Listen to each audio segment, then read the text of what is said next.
when you came into Sikhi and how? I think it's 10 years since I got into Siki this year. Um, I was raised in a fairly ordinary Swedish family, and I don't know if you heard about this, but in Sweden, pretty much everyone is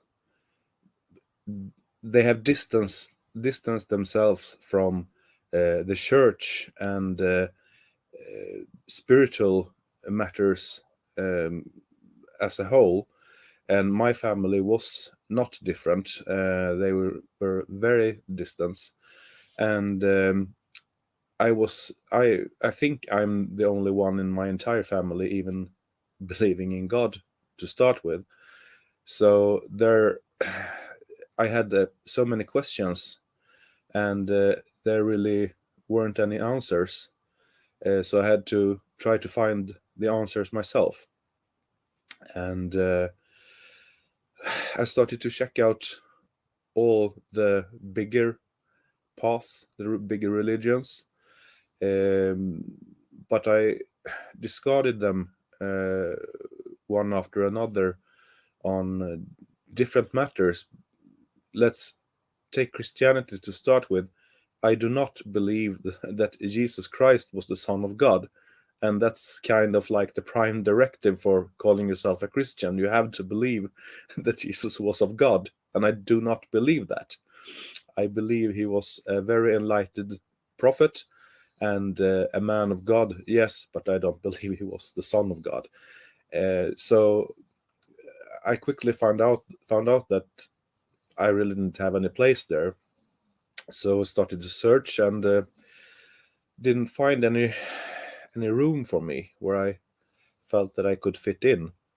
So I started to become kind of bitter and sad and angry, and I was not a very pleasant person to deal with at that time in my life. But then a cousin of my wife's, she she had started this yoga training program, and she was going to be a yoga teacher, and she asked me if I wanted to be her first student as a part of the training.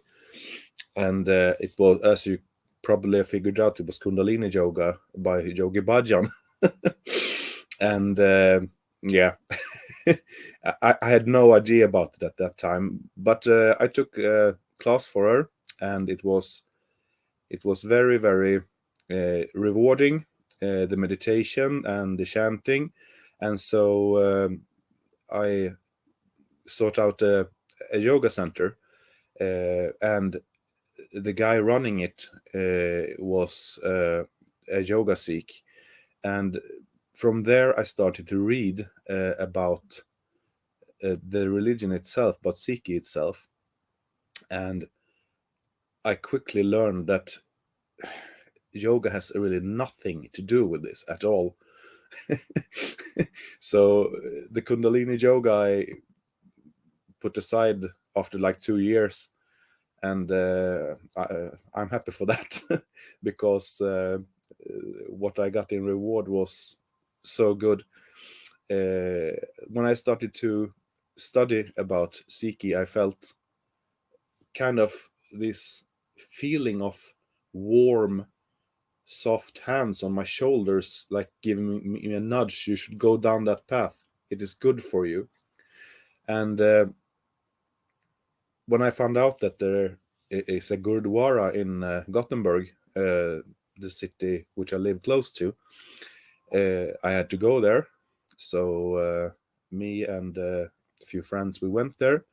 And when I did Mata Tek in front of Guru Sahib, I felt this feeling of a giant key turning in a lock. The lock opened, and the feeling of the hands lifted.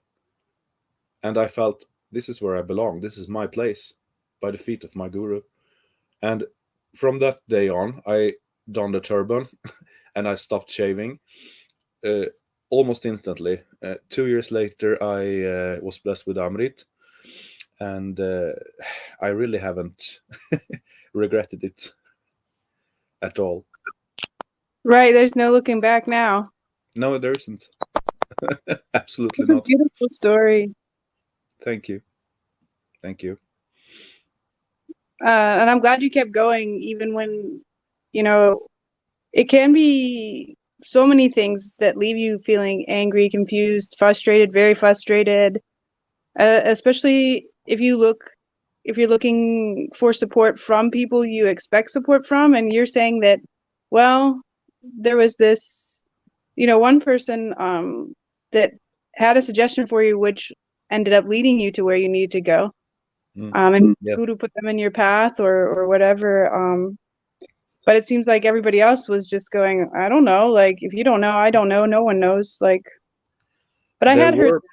in Scandinavia and in Europe, a lot of people are, especially countries that are traditionally Catholic or whatever, like they're moving away from the church, maybe in Mm, favor of humanitarianism, just plain yes. humanitarianism, or And just more also New scientific. Age.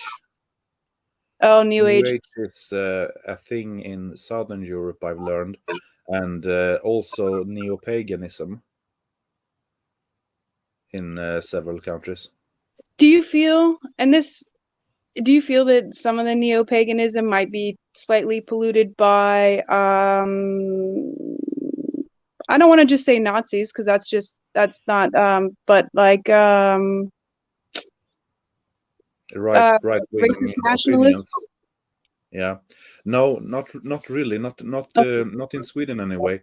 One of my biggest interests is the Viking Age, and I'm a Viking reenactor myself. And in my Viking association, they have a Blut team. They are basically worshipping the Aesir gods, and they are the nicest people I've known. There is nothing that would suggest that about them.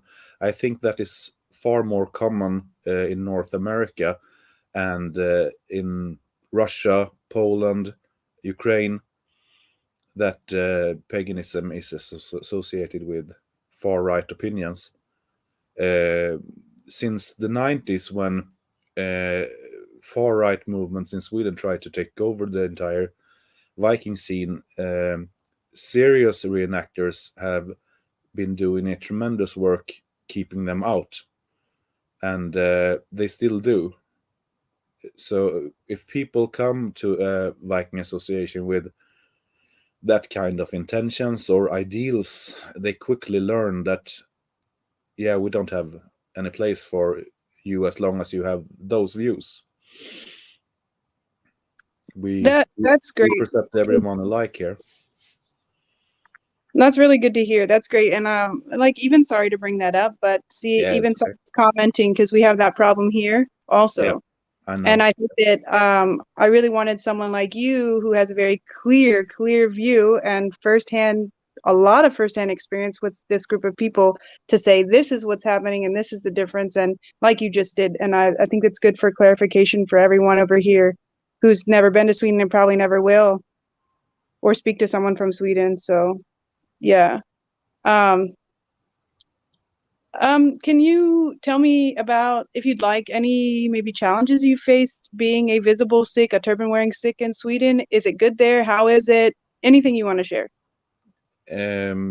I when I told my mother about my conversion, her first reaction was shock, because after she learned that I was going to be wearing the turban and the full length beard, uh, she thought I was going to get beat down downtown by intolerant people.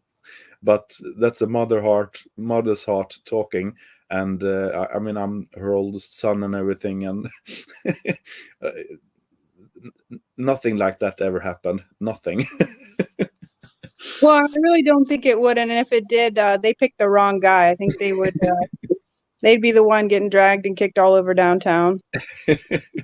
No, but I have had tons of kids asking me the funniest questions. Why have you dressed up like a pirate? That's a common one. But I mean, they're just kids. They are so innocent and sweet. And I just, no, I haven't dressed up like a pirate. It's like this. And I try to explain to them. But on the internet, okay, I get a kind of lot of slur and from other Swedes, mostly political opponents, saying that I'm confused about my identity. And I used to usually reply, well, how do you know that my confusion didn't end here? And I never got any answer to that. People are so brave to say anything like that over the internet or from behind a keyboard. Yeah. But they won't say it to your face. People who have said crappy things to my face, I'm like, you know what? I really appreciate your honesty and honestly your guts. Wow. To just totally disrespect to your face. You're like, all right, that was brave. Yeah. Yeah. But you know what? Mostly I don't face really any problems. And the kids will say stuff like, are you a genie? Yeah. Yeah, I got that one too. But nothing rude. Like you said, the kids are just, or they ask about the coupon. Yeah. So here we have a lot more, there are laws about knives, but they're a lot more lenient than in Europe, but that's my understanding. Yeah. And I've had, kids say like, is that a real knife? And I said, it is, but if the person with a turban, a Sikh, they would never hurt you. Mm. And, and they're like, oh, okay. I said, do you think the police are, protect everyone? And they're like, yeah. I said, it's like that. And then the kids, they understand easily, of course. Yeah, they do. They do. Uh, I have never had any problems with the kirpan because I always wear a shirt and I keep it under the shirt. So no one outside of the Gurdwara and my work has ever seen me carrying it how have because I you don't been? want to alarm people. How have you been? Well, and the thing about it is, it's kind of funny. So like there, and especially like Britain, there's an exception for Yeah. Sikhs with coupon in it. But otherwise, people are very alarmed by knives because knife crimes and blade crimes are really common there. Obviously, here we have a gun problem, which is complex, and we're not going to get into that. But the kirpan, in some states, it's required to be worn on the outside of the clothing. So as long as you're wearing it openly, then you have declared that you're armed, and therefore it's lawful. Yeah. But it's just so funny that people are so alarmed by openly seeing a bladed weapon when there's people. I mean, I live in the mountains here. There are people walking around with a knife in their boot, their purse, their pocket, on their belt clip. That it's not held to the standard that Sikhs, and especially Amritdhari or initiated Sikhs, are in responsibilities of that weapon. Not that I distrust those people. If they want to carry a knife up, okay, I get to carry one, you get to carry one, no problem. Yeah. I don't see why anyone needs to start a problem with anyone. The only person we need to have a problem with is someone who's trying to hurt people. Yes. Yeah, you're right. Absolutely. How have you been accepted in your work? I mean, because I'm guessing you worked there and then your appearance changed, and how did that go? Excellent. I mean, it couldn't have been any better. I mean, I work in a historical museum, and people there are very interested in other cultures and other religions and very open-minded generally. So it was all very initiated questions and very interested questions, genuinely. And there are two very Christian ladies in my workplace, and we usually sit around, talk about God and religious matters. And there's a very atheist woman, and she's, wow, I envy you guys. That's kind of cool. And maybe she's getting darshan of you guys, or the presence of you guys in your faith, and it could encourage her to move forward in whichever way is good for her. Like, especially, and I know and I want to say this if we haven't said it on air before, is that in Sikhi or Sikhism, we don't believe in the concept of converting people. We believe that anyone can follow um, their spiritual path and still be enlightened and have a connection and personal relationship with God. And we're not out there trying to change people. We just, we want to be accepted and understood, just like everyone wants that, right? So, and be accepted in society and not be hindered in any way in society because of our beliefs. And it shouldn't be that way. And it sounds like it's gone really well for you. And like I said, I haven't had many issues, even in outside employment. However, now I work for myself, which was mostly my choice. Just I didn't want to have to encounter anything. But in my daily life, would you want to talk about? I know you had a class that you were involved in, and then something happened with the turban. A class? Was it judo or jujitsu class? Yeah. I was applying for membership in a karate club Okay. in the neighboring city, and I was wearing one of those Tavri sports turbans for it. I mean, I have a genuine background in both karate and other martial arts, and I was wearing gi pants and a t-shirt, and my turban, and a little neck pendant of Sirsaib with that, and we were sitting down in the studio as you do in a karate studio, and the teacher said, "Well, your headgear has to go. You can stay here for this class, but for the next one it has to go." Okay, I appreciate it, but it's a religious headwear. Okay, but it doesn't matter. He said it's a matter of security. Someone could get stuck in your turban. I mean, no. But I did turn down his offer to stay the entire class. I just bowed to the mirror and left, as you do in Japanese martial arts. And after that, I checked up on the regulations and rules, and I found out that this club, the clubs association locally, and the entire Karate Association of Sweden is supposed to work for a religious freedom and religious. You will make it Inclusivity. easier for yeah. So he wasn't just violating his own club's code; he was violating the entire Swedish Karate Association's regulations, and he had no idea. So of course they answered quickly and okay, we're sorry. What can we do for you? I said you can't do anything for me except your apology, and you have to promise me that you will not have another student have to go through this again. Right. And then It's I really... yeah. Go ahead, and then you what? And then I walked out of them. I thought about suing them, but what would that? I didn't see anything good coming out of it. So Yeah. Well, a similar thing kind of happened, and they didn't want me to sue them, and so it was a private establishment. So then all their employees had to go through Sikh sensitivity training, which was provided to them by the Sikh Coalition.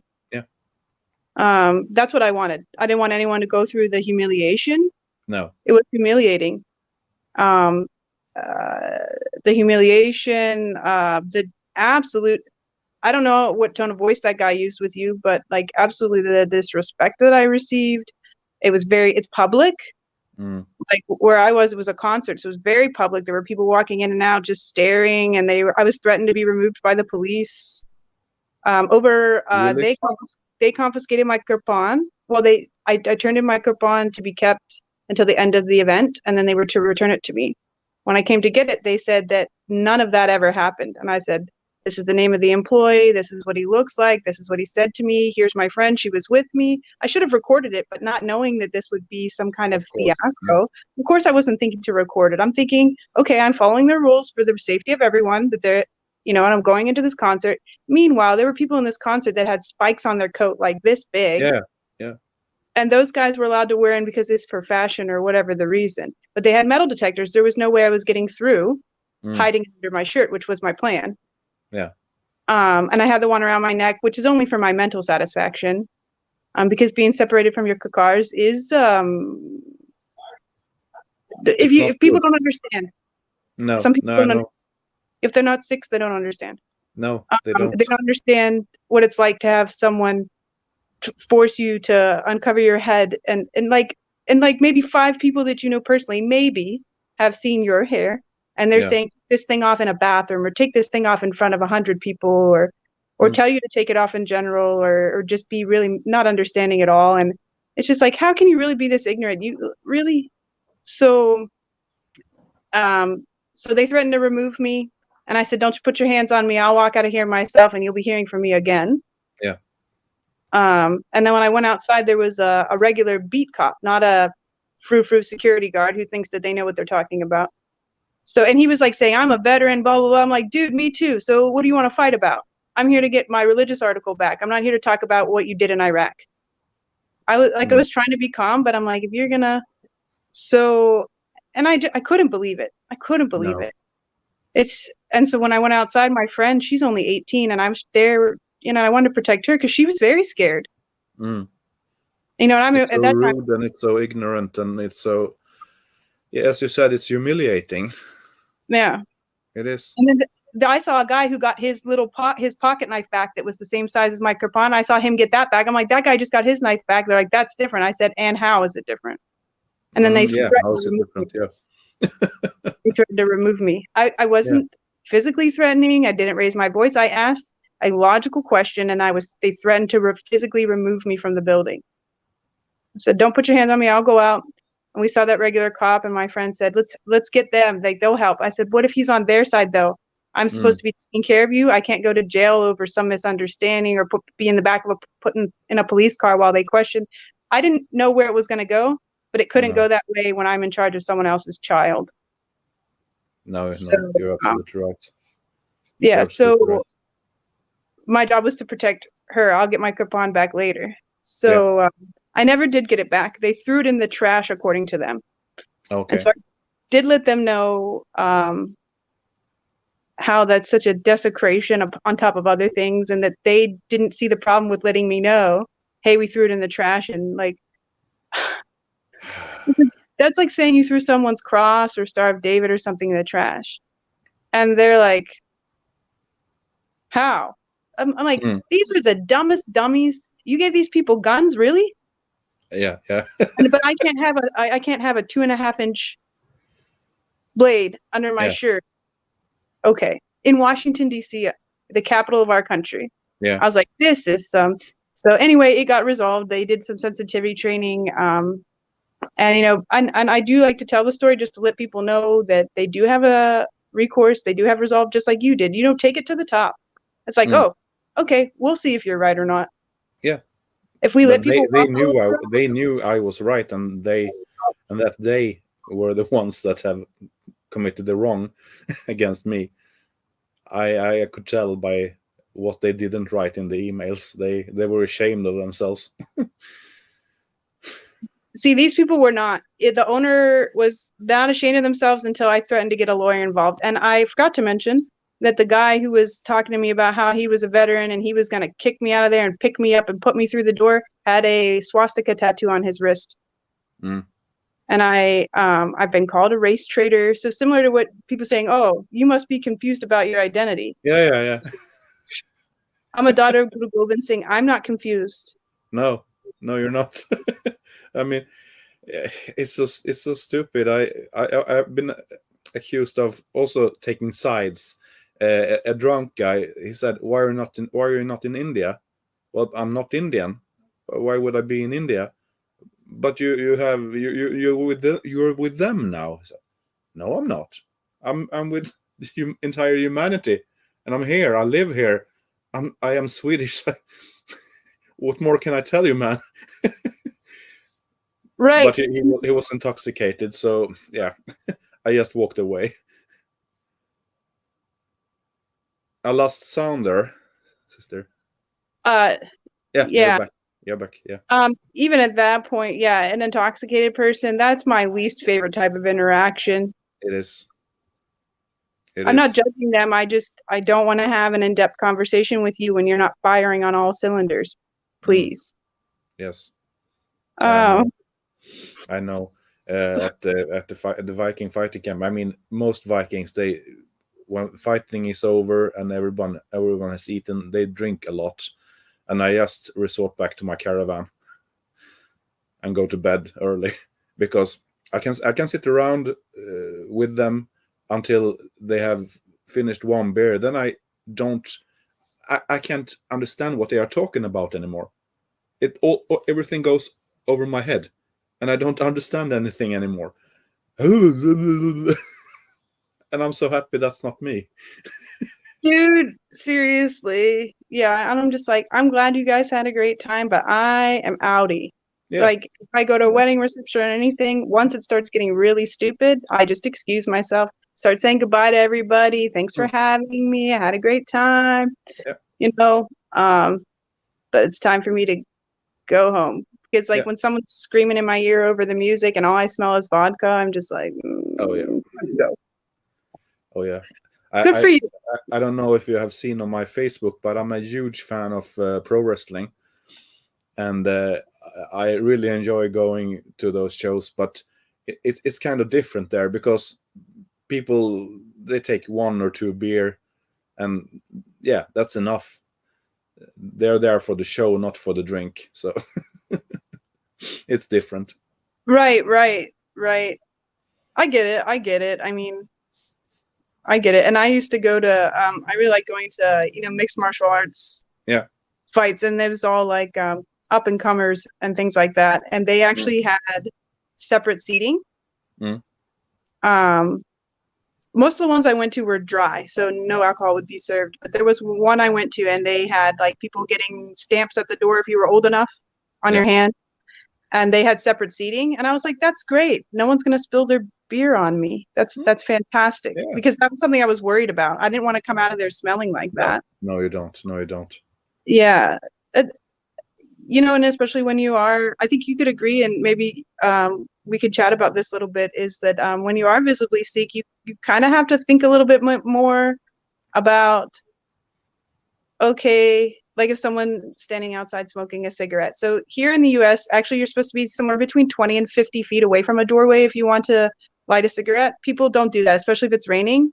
They're not going to. No, So it's like, okay, but could you go somewhere else? Because in order to walk into the coffee shop, I have to walk through that smell, and I can't smell like I don't want to, and I can't smell no, like smoke. People want to go out to eat or something. I say, it's okay if they serve alcohol there, but please, I prefer a place that doesn't have an open bar, because then people are getting really silly and you can smell it and it's just everywhere. And, but my friends they're really understanding, really respectful. So we always come to an understanding. And actually, I would say a good majority of my friends are sober at this point anyway. They didn't used to be, but then they realized that it wasn't helping them in their life. And so they no. slowed down or stopped. And I'm really proud of them just for doing what's best for them. That's the bottom line. If it's the best thing for you, and protecting your health is a really important thing. And I think the gurus knew that. Yeah, They yeah. told us, don't use tobacco, don't drink alcohol, don't eat just any meat if you're going to eat meat. Mm, We won't get into that either. Don't about Suchamta, which is the code of cleanliness, and then when you were saying, so all those things come from Sikhi, and some of those things are lost whenever the source for educating about Sikhi is intermixed with New Ageism or doesn't come from an authentic source. And yes. so I really, really want to encourage everyone, just like Nicholas did, to seek out authentic sources about Sikhi and our gurus, and the history of our people. Yes, our people. We're not confused. This is our people, and the whole human race, like you said, oneness. We're all our people. But Yeah, as Sikhs, like I'm a Sikh, you're a Sikh. It doesn't matter. You're Swedish. I was born in the U.S. Punjabis, all that. And correct. there's so many, Yeah. you What, know, what, really great there was values. this one time a few years ago when I was visiting another neighboring city with my brother-in-law and his family and my wife, and we were walking up to a small local park. Not that small actually, but and anyway, there's this car passing by. It slows down, and it passes, and like 20 or 30 meters down the road, it stopped, and I kind of had a feeling something is coming, and out of the car came this Punjabi guy, a Sikh, not turban wearing, but he came up to me and said, "Oh, sir, you must be a Sikh." "Yes, I am." "And then you're my brother." And I told the driver, "Stop. I just wanted to say hi to my brother." And it was the nicest moment. And his wife also came out, and my brother-in-law and his family, like, what is going on? But it was so nice. He was so sweet. It was a blessed moment. Yeah, I feel so often very, very blessed and lots of blessed moments, especially with my Sikh family members. And they treat you just like family. And, some people say, oh, this happened and that happened. You're going to have negative experiences throughout your whole life, and they teach you things. So Mm. let's, Yeah. I really like to focus on the positive and the joyous moments, like what you just said. When I see people in public, I saw this like older Punjabi guy. He was riding his bicycle to his job at Mm. McDonald's. He didn't speak English, but I saw him and I was like, I have to catch him. I have to catch him. So I'm like running after this old man on a bicycle to say fateh to him. And then he was just saying like, he was like, you come inside, come in, like motioning me to come inside. Mm. But then he was like, I think he realized like, oh, this person doesn't eat McDonald's. But he was like, you can come here anytime and see me. Yeah. So every time I go by that way, I do kind of like go through and see if I see him in there, just because I know that he said, come and see me. And if I did, I think that would mean a lot to him that I really did come back and see him. Yeah. But I've had Sikhs help me. Um, One time my car was in the shop and they had a third car. Mm. So it was easier for them, but still they didn't have to help me at all. No. They gave me a car, let me drive their car for a week. I'm like, are you sure? And they're like, yeah. I called my insurance. It's all inclusive. It's fine. They trusted me. They're Yeah. like, hey, we're going on vacation. Can you take care of Babaji while we're gone? Yeah. Gave me to their house. Mm. I would trust any Sikh to anything. Yeah. I mean, that's just what I would do. Yeah, absolutely. And like they're just so like beyond like nice. They do nice things for you wouldn't even expect. Like one time I came to the Gurdwara and this guy, him and his wife had just bought like a really nice Jeep, like an off-roading Jeep. And I saw there was a couple of people there. I knew it was his though. When I saw him, I'm like, that's a Jeep guy. Mm. So I was like, is that your Jeep outside? He said it is. I said, that's really cool, man. And his English wasn't great, but then he was like trying to get me to come outside. And I was like, oh, he wants to let me look at it. He wanted me to drive it. Ooh. He's like, take it for a drive. If you like it, take it for a drive. Come on, take it for a drive. And I was like, no, I can't do that. And he's like, why not? Why? Come on. I know enough Punjabi. Like I understood him and stuff. I'm like, okay, Pukka, like, are you sure? And he's like, yeah, come on. You're my sister. Get in. So I drove it around the block a couple times and then took it back. He's like, great, huh? Yeah. They're just like, it's just like they're just so happy to see you. Mm. I'd say overwhelmingly, I've been met with a lot of respect from Yeah. the So wider have I. community. Okay, yeah. So can you tell us a little bit about your experience with the Gurdwara in Stockholm? Yeah. The Gurdwarans. I was a archery instructor there for a week at their Khalsa camp in just before the pandemic. Since then, I haven't been back, but I will definitely go if they ask me to come and teach more archery to kids. Yeah. That was not the Gurdwara in Stockholm. That was our Gurdwara in Gothenburg. He just Actually, want to show off your,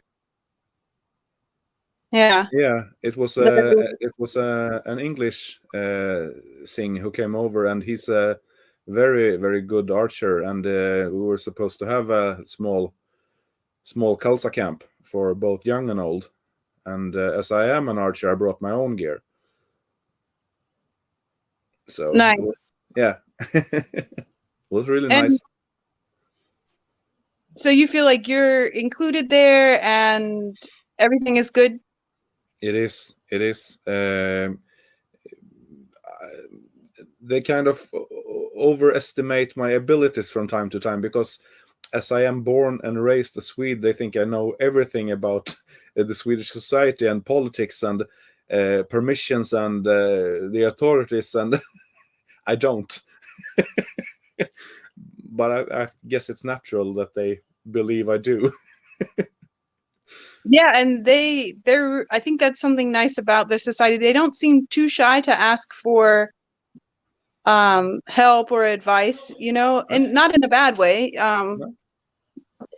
Yeah, and I think it's really interesting how us as converts we've been able to come into the Sikh Sangat and share whatever skills that we have that are Yeah. actually things that those Sangats, those communities, those Sikh, that particular Gurugar or Gurdwara is looking for, like Mm. someone to help with the camp or to help with martial arts or weapons or and so I do a lot of those things too. And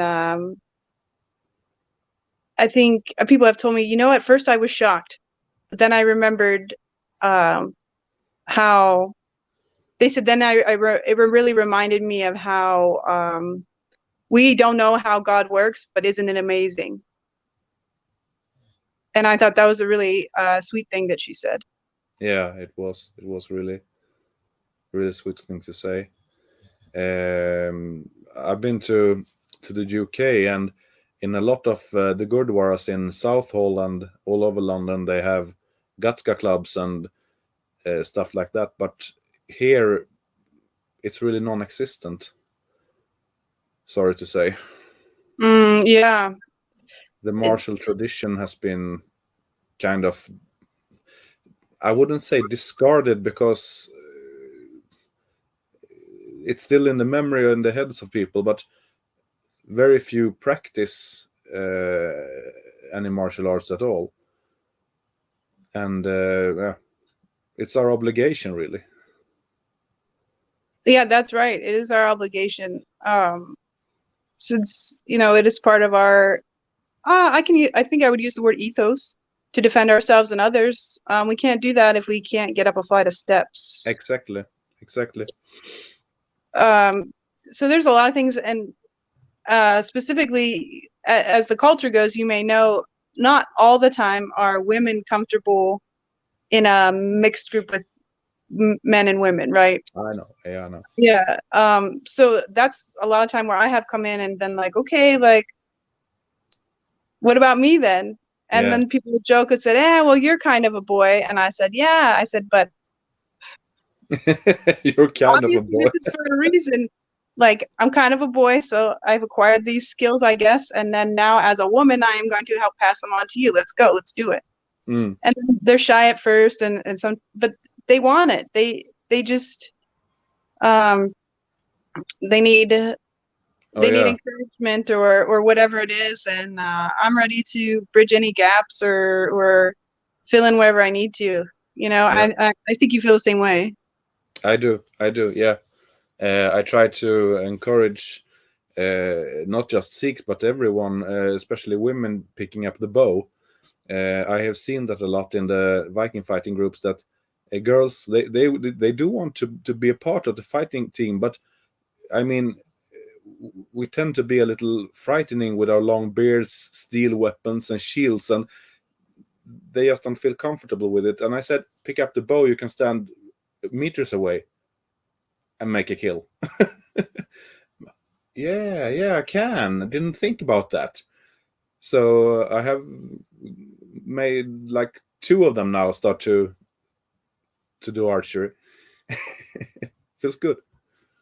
Yeah, I think it's great anytime, like, all it's inside us, right? And then when someone brings that out in you, it's a really great moment. And I really like seeing people do something that they did not think that they could do. And then when they do it, just like you could tell, like, I don't think you could describe the feeling. I couldn't describe it for them, but just they're full of joy. Like they're just like, Yeah. wow, and really believing in themselves. And then they can go Yes. further. They're like, well, I didn't think I could do that, and I could. So maybe I can do this other thing. Yeah. And that's the thing. People oftentimes, I find that girls, um, especially if they're coming from, from India or Punjab or wherever, they're saying, oh, I don't want to be seen as boyish, or I don't want to. And I said, what about all the women who fought alongside the guru? Mm. I mean, Yeah. it shouldn't matter. And we have a uniform. And I think that if you see someone in the Khalsa uniform and you're saying, is that a boy or a girl? I can't tell. That's good. Mm. Why does it matter? No, it doesn't. Yeah. It doesn't And, matter. people say, and I said, hey, I've been being called a boy my whole life, and I turned out okay. You'll be okay too.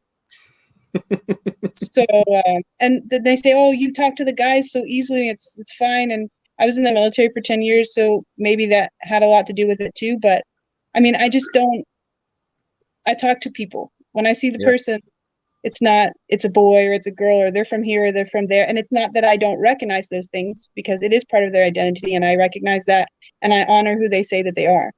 Mm. But I'm gonna just treat you like a person, and I think Siki encourages that, obviously, and Oh yeah. and I yeah, mean, it does. I mean, I've been involved in interreligious work as a representative from my Gurdwara with the city council of Gothenburg, and they have this interreligious center there, and we are unique. Sikh is unique, definitely. Very few teaches remotely near the same things we do, as and when it comes to loving other people, respecting other people as you would love and respect God, because the guru teaches us that God is in all and God is all, and if you mistreat people, then you mistreat God and you disrespect God and you don't want to do that. I don't say that other religions are bad or anything like that, but the Sikh way of thinking is unique. It's really something that I haven't seen anywhere but in Sikh, and you can see a little of it in the other dharmic religions like Buddhism and Hinduism. You can see parts of it, but as a whole, it's very unique in Sikh. right. And I think that it is an entire lifestyle. Even if you're not Amritari, it is an entire lifestyle. And I think the other faiths are too. It's just I was raised a Christian, evangelical Christians, non-political. They never involved their faith in politics, and Yeah, that definitely something I can respect, because as an American, I don't believe that religion belongs in politics. it doesn't.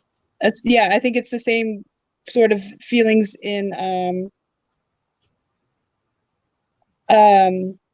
in Scandinavia. Yeah, Yeah, yeah, it is. like that.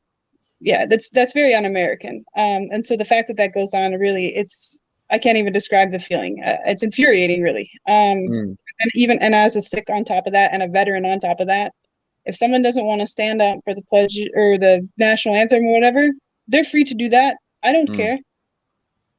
They can No, do cartwheels during the national anthem. I don't. You're free. yeah, It's either a free country or it is not. yeah. It And can't be a little that's not both. harming anyone. I'm a No, veteran. I'm not offended. Yeah, correct, yeah. correct. Um, but so someone's asking about PR. Hmm. They ask you about PR. You would have to explain PR to me. Yeah. Public relations. Sorry. Yeah, that's what I'm thinking of, but I want to be sure. What is she asking? Um. So you're talking about the interfaith group too, and Yeah. do you find that talking to those people, they have said to you, "I never knew these things. I never knew this about Sikhi. I never knew this about Sikhs." Yes. Yeah, very much. I mean, Sikhi is an extremely small religion in Sweden. It's about twice as big in Norway, and Norway is half our size in population. It's weird, but Sikhs are way more accepted in Norway and way more heard of. Yeah. So yeah. Oh, permanent residency. So I think so when you were talking about people asking you like, "Hey, you're a Swede, do you have any insight on this thing?" She said, I think she's asking, do they ask you about how they can get permanent residency and things like that? Oh, I've gotten Or this if you could question. speak about anything you know about that. I have gotten this question so many times, and it is difficult to get into the EU if you're not an EU citizen. That I know, but I would suggest that you contact the embassy or the consulate closest to where you live and start a process, because as I've been told, it's kind of a long process. If you're not a work immigrants can get here pretty fast, but I think they only get a 5-year visa to start with. What about do you know anything about like emergency refugee status or refugees? Sorry to bring this up. I know you said people ask me all the time and I don't know, but I think this someone is wanting you to expand on any knowledge that you have. About refugees, what do you want to know about refugees? Um, do you know if Sweden takes on many refugees, say from Afghanistan or something? Yeah, it's always a dropping number that we take in nowadays. In 2015, uh, a huge amount of refugees came walking here from the Middle East. They walked up through the Balkans and through the entire Europe to get here. And after that, restrictions have been much, much harsher in all of the EU. Uh, I'm embarrassed to say that we pay Turkey millions and billions of euros to keep refugees from getting out of Turkey and into the European Union. And of course, Turkey is using that as leverage on us. I was It's a gonna stupid idea I was to gonna pay them. mention Turkey. I was gonna say, well, then they wouldn't most of them have to cross through Turkey, and Turkey. Yeah, we have as in the US, we also have a complex relationship with Turkey. Mm, Very complex. yeah, Yeah. Mm. yeah. And honestly, Turkey has a complex relationship with itself. It was Muslim and then it's secular, and now people are saying, but we're Muslim. Mm, And so I wish that everyone could just live there and be yeah. secular And Muslim, and and, it's a bef- and matter. before it became a Muslim country, a huge part of it was Orthodox Christian. That's right. Yeah. That's the so I was raised evangelical. That's what I was talking about. I was raised evangelical, and then I thought, maybe I'm just not getting the whole story. So I should go to the people who are the oldest Christians, right? And find Yeah. out, what am I missing? What something's missing here. So I Mm, started going to the Orthodox Church for many, many, many years.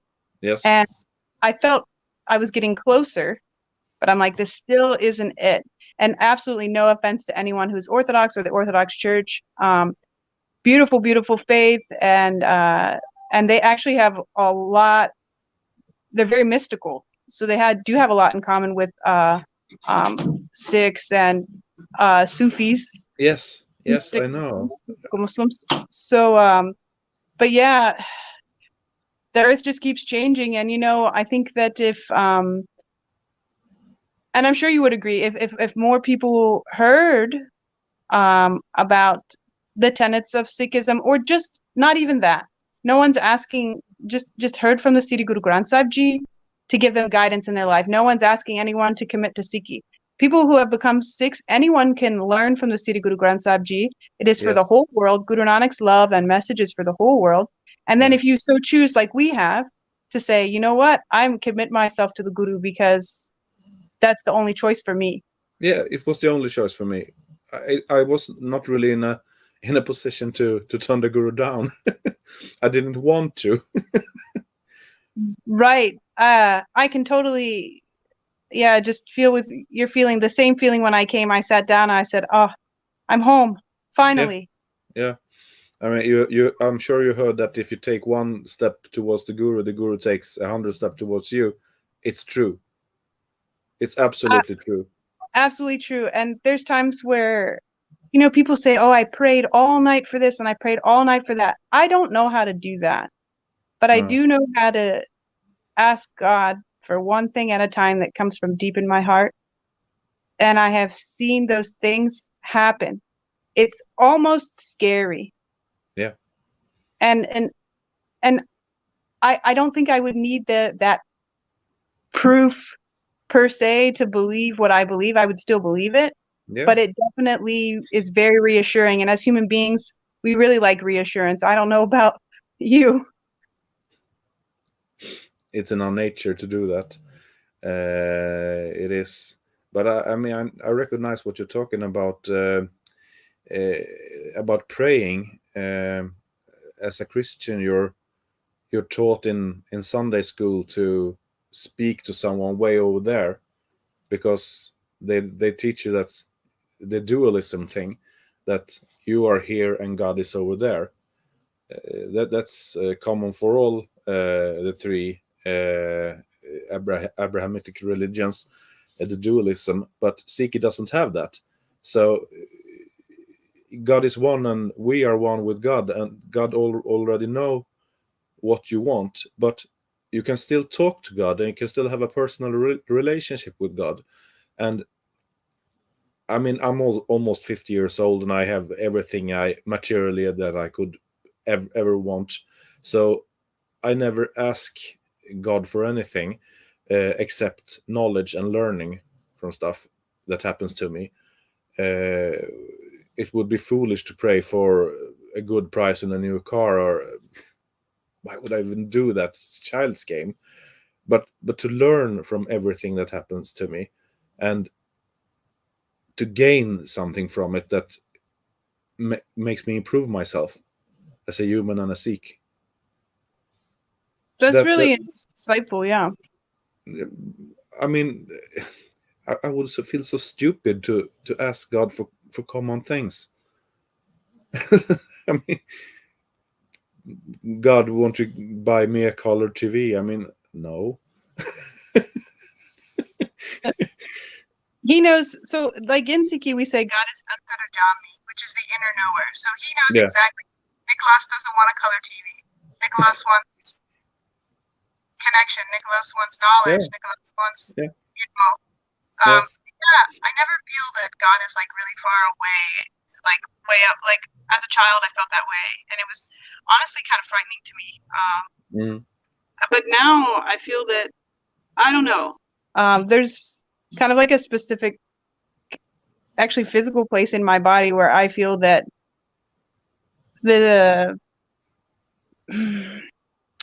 I don't know, this, you know, when you feel something instinctually, like your intuition, and you can kind of feel it going off or something. Yeah. And you're like when that car pulled up, you're like, oh, I know something's going to happen. Like it's stronger than that feeling, of course. And I feel it, and people will say the pit of your stomach. But for me, it's like right where your ribs separate, that like the solar plexus right there. Like if I feel something in there, I really pay attention to that thing. Yeah, you should. And so I was kind of having a difficult time. It was Monday this week, and I'm like, I'm just going to go home. I'm just going to go home. And I was driving home, and then, but there was a sangat, like a divan at someone's home, and I knew about it, but I'm like, no, I'm just going to go home. I need to go home, whatever. Yeah. And I got this feeling, turn around. And I'm like, no, I'm going home. Turn around. I turned the car around and I went. And that night, the kata, so the religious speech that was given, and they take turns who does it, and the person there happened to be, his English is quite good, and he translated it, even though I was the only person there that had a Punjabi problem. Mm. And like I said, it's a small group at a home. And then, and exactly what the speech was on, it's a pre-written one. They were reading from like a track. Yeah. So like commentary on Gurbani is what it is. Mm. And it was exactly the thing that had been ruining my day. Okay. It was like God saying, hey, I know that's what you're stuck on.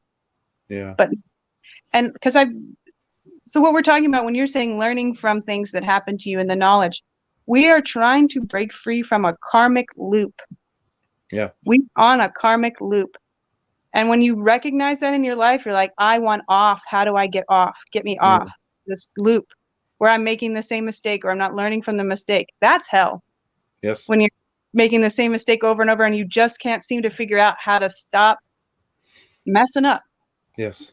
Yeah. And I was like, God, please save me. Tell me, like, like intellectually, I know what I should do, but I don't feel intellectually ready or emotionally to make a decision. I need you to like give me a smack. Yeah. Yeah.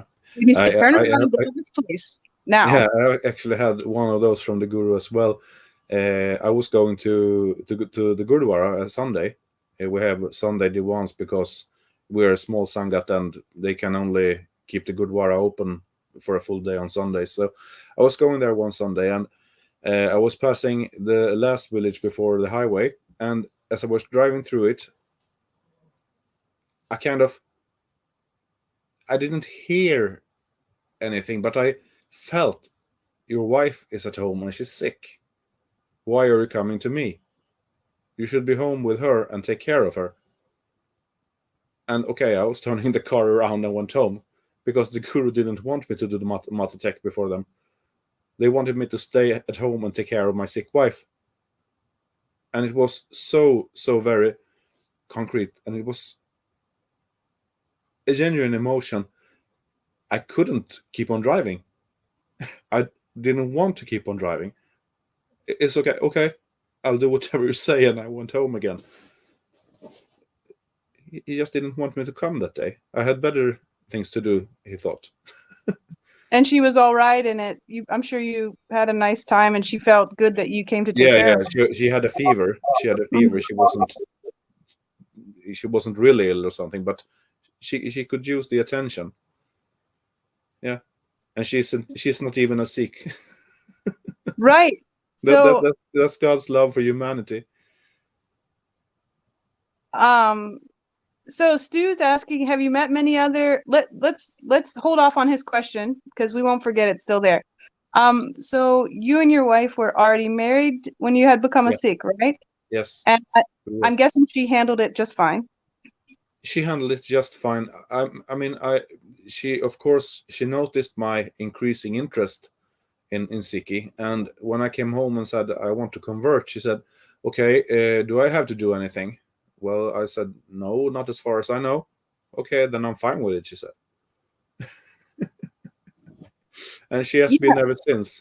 She doesn't come to Gurdwara very often, but she doesn't feel at home there as I do, and I respect that. But when I started to go there, I told all the aunties that I was married, and a few months in, they started suspecting that I lied and asked me if I wanted them to find me a nice girl from India.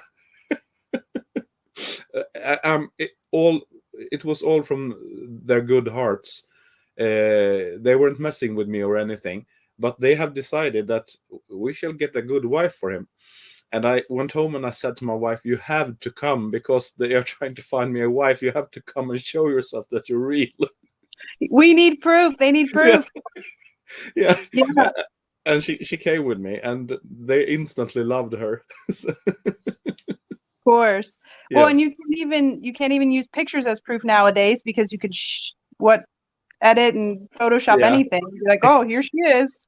Yeah. But I mean, if you had to go to those lengths, then then you were lying. But Mm. yeah, no, that's absolutely true. If they don't see this person, then they're like, it's But okay, you know. yeah, but I They can help. And sometimes I think that things that like maybe in our cultures, not like I don't know yours as well, of course, things that we would think are quite rude, like for them it's genuinely is out of concern for you. yeah, Like some told me, I don't know if you should, because at the where I started going to Gurdwara, there were not any other ladies wearing turbans at that time.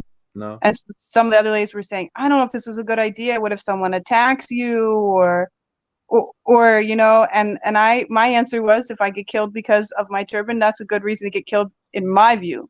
I yeah, said, if you want to kill me because of my turban, then do it.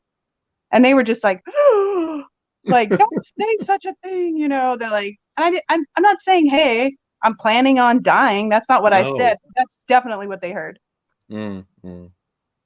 probably. Yeah, but you mentioned that I was already married when Guru Sahib called me, and when I planned to take Amrit, the first Gurdwara that I contacted, they wouldn't give it to me as I was married to a non-Sikh. So I had to go to Oslo in Norway. No problem.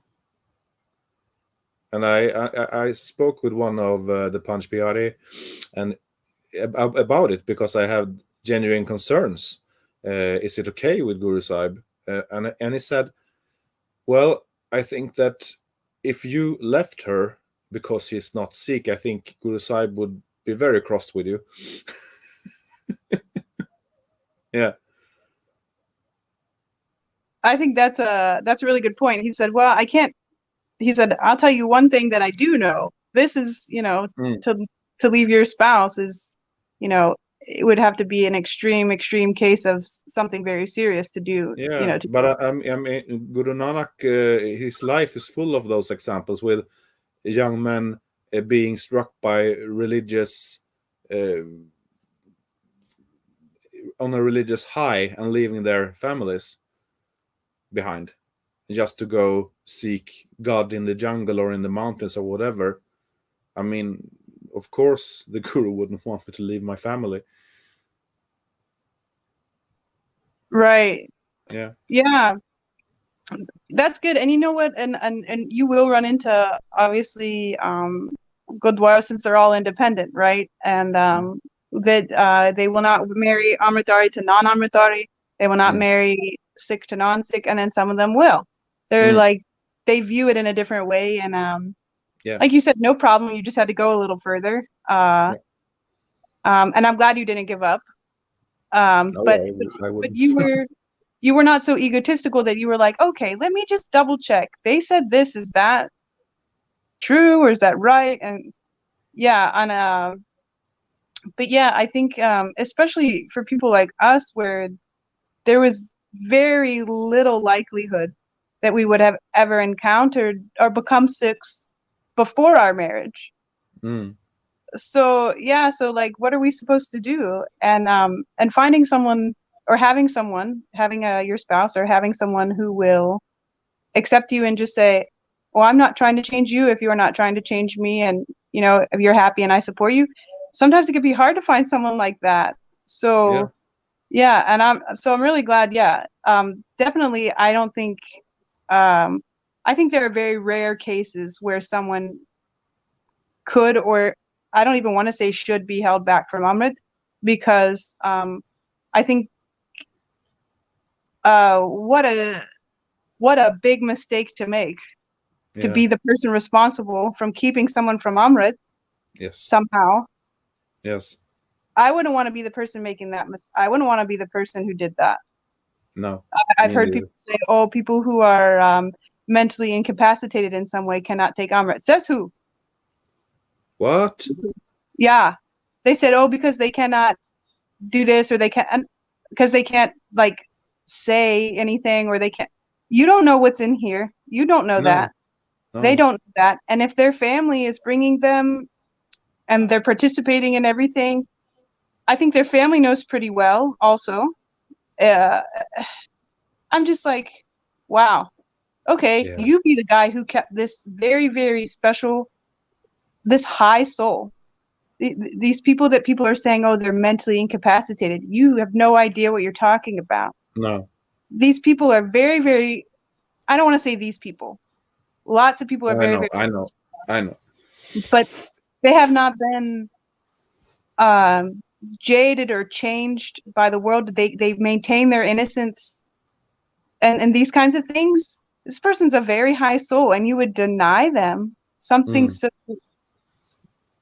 good luck, man. yeah, yeah. Yeah, I would not, never, no.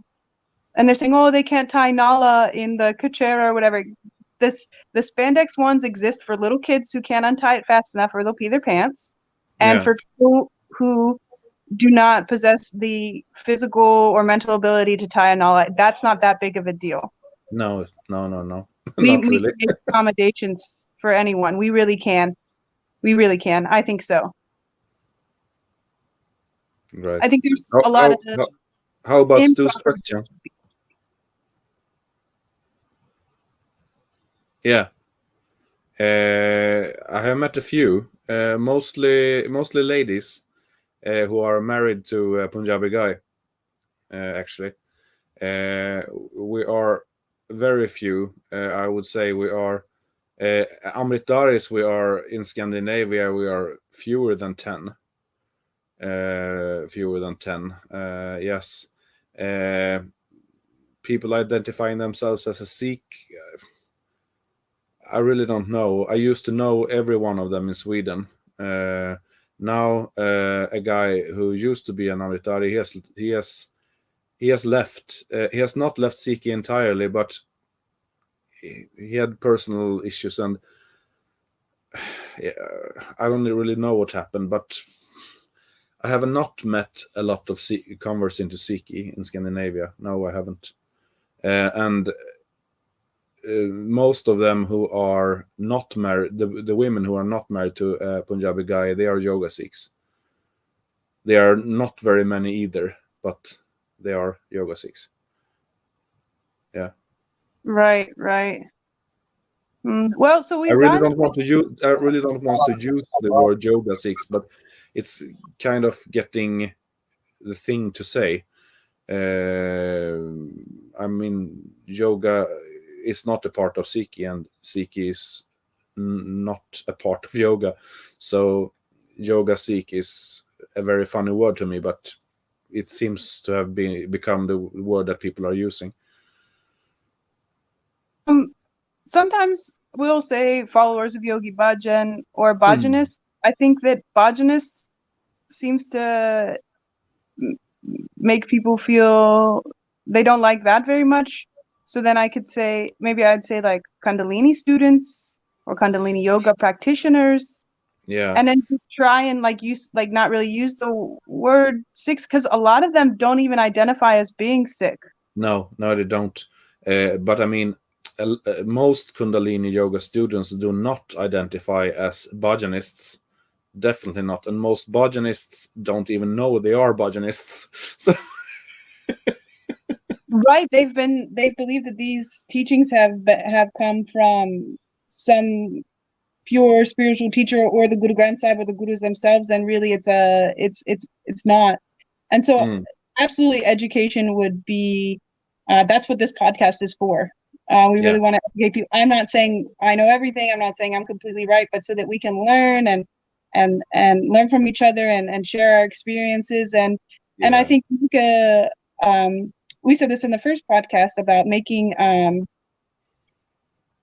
Western non traditional background converts to Sikhism, to Sikhi.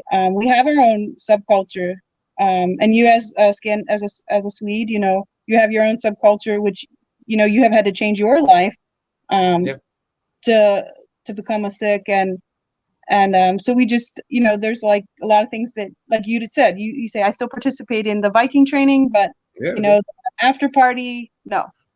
Mm, yeah, because I mean, my history is my cultural heritage. Right, just like Punjabis Yeah, being Punjabi and things like that. And so that's where it comes in too. People, oh, why don't you wear? Just do people ever ask you why you don't wear maybe kurta pajama, or you've never been asked that? no, I've never been asked that because I used to wear a shola instead, a nihang shola. Right. So that's why I tell people. I said I don't mind to wear Punjabi suit, and I have very many, and no, I don't want any more. They're beautiful, and I respect the culture.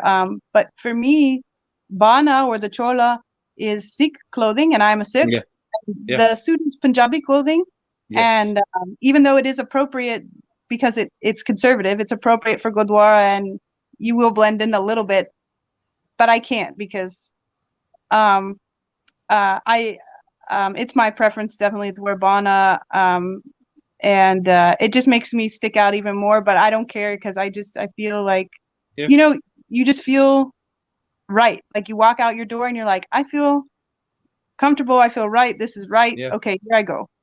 yes. I mean, as you said, it's Sikh clothing. It's not Punjabi clothing. It's not Pakistani clothing, or it's Sikh clothing. And I am a Sikh, but I'm not Punjabi and I'm not Pakistani. So yeah, I feel much more at home in Sikh clothes. Mm. It's not really strange. No, it's not strange at all. And I think some people who they don't understand, or they think that people who have become sick are culturally appropriating something, Mm, they're just they don't have enough information, or they're no, thinking about it too hard or not enough. I'm not sure what it is, because I've run into that, not a lot, but enough to realize that, oh, okay, there is some confusion here, and maybe I could help. And I haven't always been successful to help them no, understand. I hope that they've it's still, they're accepting, but they're like, hey, I still don't get it, but you do you. And that's good yeah, enough for me. yeah. It is mostly online. Angry leftists that accuse me of cultural appropriation. But I try to explain to them, no, this is not my culture you're looking at. You're looking at my religious appearance as demanded by the 10th guru. It's part of my religion. It's not part of my culture. You have to separate those two. You can't mix it because, as you said, your subgroup as a Sikh convert, as an American Sikh convert, is different from my yeah, subculture as a Swedish Sikh convert, and we can't mix religion with culture because we'd end up confused. Guru Right. Nanak and none of the gurus taught culture. They were teaching about God, not about And culture.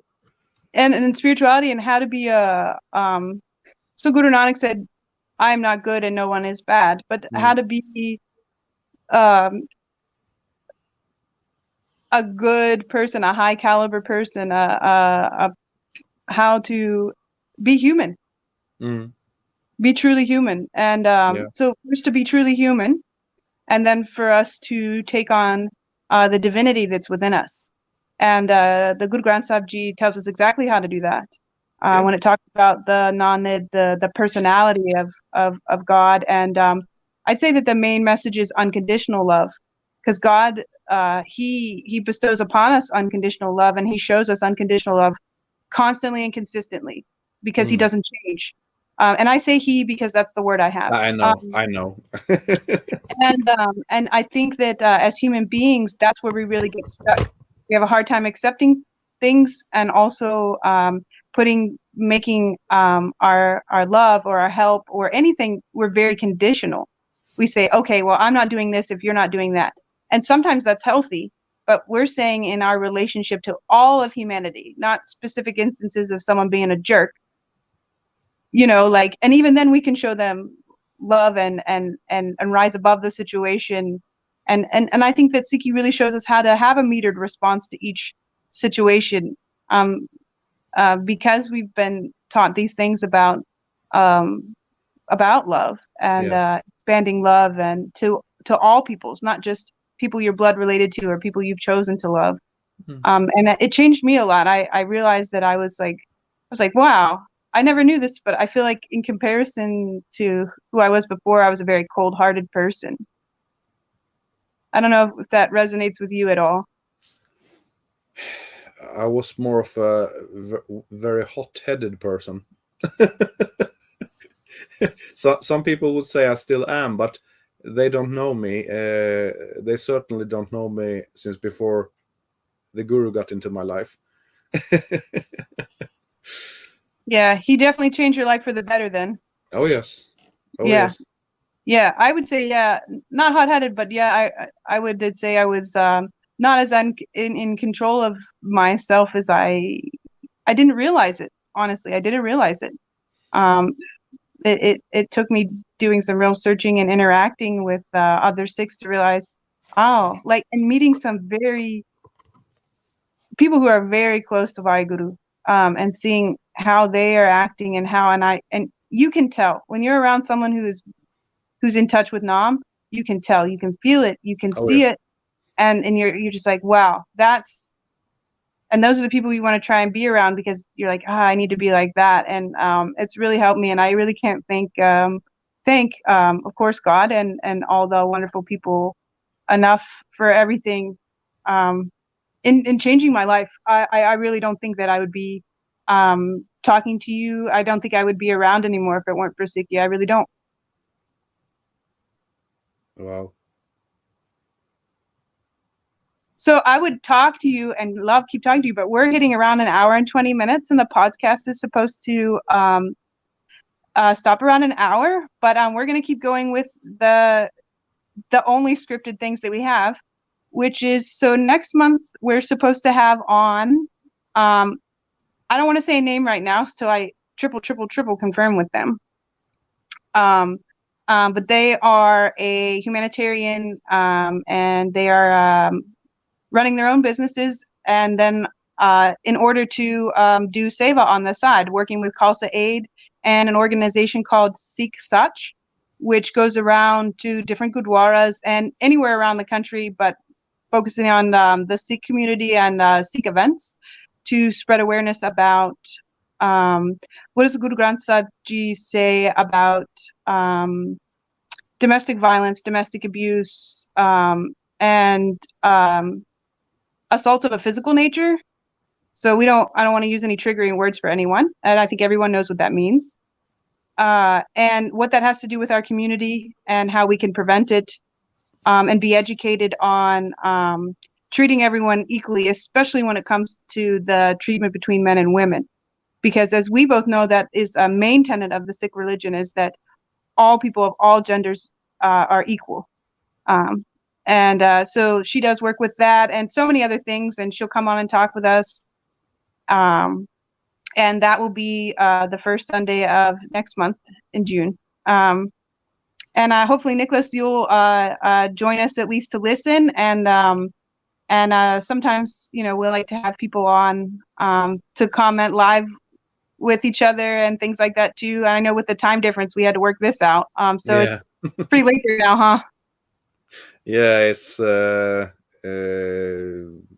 what 11:20 almost. Oh PM. my. Okay. And then if my tech guy here, so I don't know, I'm sure Nicholas, you saw that we're launching a campaign for these matching jackets. So they're all the same color, they're all exactly the same. And just to get these, and they say Dega Tega Fateh on the right side on the front, and have the Khanda, the most well-known symbol of Sikhi. Here it is, so he's showing, and then on the back it says Raj Karega Khalsa, and with the lion, and so we're making them all the same. So I wanted to see these jackets on everybody all over the country, and eventually people will realize, I saw someone wearing that jacket in New Jersey, and now I'm seeing someone wear that jacket in New York, and here, and what is this club that these people are in, and what is this? And just start conversation where people say, oh, that's cool, and then start a conversation, because I think that if more people knew about the message of Guru Granth Sahib Ji, that it could change their lives, and also just learning about Sikhs so that we could all just get along and live together. Like I said, not trying to convert people. We just want to all live in peace and love each other. And so the sale of these will end on 4 June. It can be extended, but the company doesn't start printing until we reach 32 orders. So they'll either happen or they will not happen. And then we can all try again at another time. But that's just something that we want to throw out there and get everybody the opportunity to look into. And the proceeds will go to continuing the podcast. We'd like to do some more live things at events, which requires travel. And also we have with my Versat shop, SeekGeek2 at Etsy.com, we have a free Kakar program. A lot of times they'll give out free kakars at the Gurdwaras, which is great, but I would really love for people to have high quality kakars. A kara that's not going to bend if it gets smushed. A kanga that's not going to shred their hair because it hasn't been, filed and soaked in oil or, whatever else. And, just some kachera that's not going to rip because you sat down. Kachera that will not rip even if you are a construction worker or if you are a plumber. I mean, I do a lot of both things in my line of work, and I couldn't get my hands on quality stuff until I did a really deep search where to get them, and it took me days, weeks to find out where. Right, and these people some of them are very, very new, and they're isolated. They don't have any contact with any other Sikhs. As you can imagine, we touched on that, and so I really want to spread the word about it and let people know there through this podcast, especially this as a resource, and that they can contact us because some people they truly they cannot afford a kakar that would last them their lifetime, hopefully, like especially the kara and everything, or have 2 kangas instead of 1 in case one breaks, something like that. Like I said, I have all ranges of acceptable kangas through, if you break this, how did you do that? Like, how did you break it? Because it's so almost indestructible for if you were using it. But we'll get off of that. I really appreciate you coming on, especially with the time difference. I enjoyed talking to you so much. You were so sweet and charming.